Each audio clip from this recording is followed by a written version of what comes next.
So here at Reel to Reel Warehouse, to continue our series on the different tape types, we're going to talk about type 3 tapes, low noise, high output tapes. These are the first tapes that were made with a legitimate claim to have high output. Now what does high output mean? High output means that these tapes were designed to be able to be recorded at 3 decibels higher than the standard reference Scotch 111 tape. So, and together with a low noise, you now have a total of 6 decibels more of signal-to-noise ratio, potential signal-to-noise ratio, from your noise floor to your recording level. The first very popular low-noise, high-output tape was brought out by Scotch in the Scotch 206 and 207 tapes. It was also one of the first tapes to offer backcoding.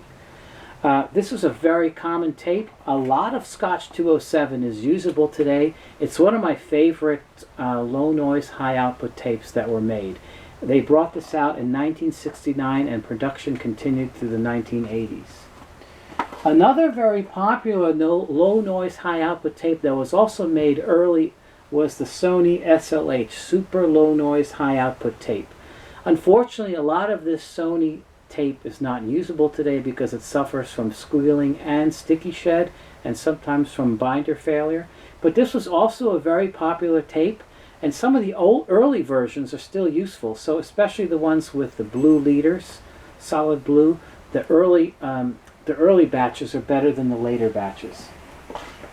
Now there was a couple of low noise, high output tapes that were brought out in the 70s that really changed the game. And I can't say this enough. There were 2 companies that came out on the scene in the world with true innovative tapes that at the time blew everyone away. And they were the Maxell Ultra Dynamic UD tapes and the TDK Super Dynamic, and later called the Audua tapes. These tapes kind of changed the game for consumer recording. Not only did they have a low noise and high output, when you take a look at the way they were made, they were very shiny for an excellent tape-to-head contact. They also had a higher bias, which meant that on older machines, they would sound really bright and have a higher output. So a lot of people, when they recorded on these machines, there was a remarkable, especially with their older machines, there was a remarkable difference in the sound of those tapes. They were louder and clearer and more vibrant, and people just gravitated to these. At the time, also because of the way the currency worked, these were also very competitive to the American tapes of the time. So, but these were really the game-changing tapes. So when you think about the consumer market in the 70s and late 70s, a lot of people were buying these TDK and Maxell tapes instead of the American brands. There were some other interesting tapes that I like to point out. There was also a Fuji version called the FG. The Fuji FG is equivalent to the other Japanese tapes and is excellent in its own right. Ampex kind of brought out some competitors to that, the ELN and Plus series, which kind of are like the low noise, high output. These are like improved versions of their low noise tapes that I talked about in the last version. TDK later on renamed their low noise, high output tape as LX later on, but Maxell continued to sell that as the UD Ultra Dynamic. One of the things about the Maxell UD, I can't say more about Maxell enough. It's probably by far the best manufacturer of tape in terms of longevity and quality. These are sought after today.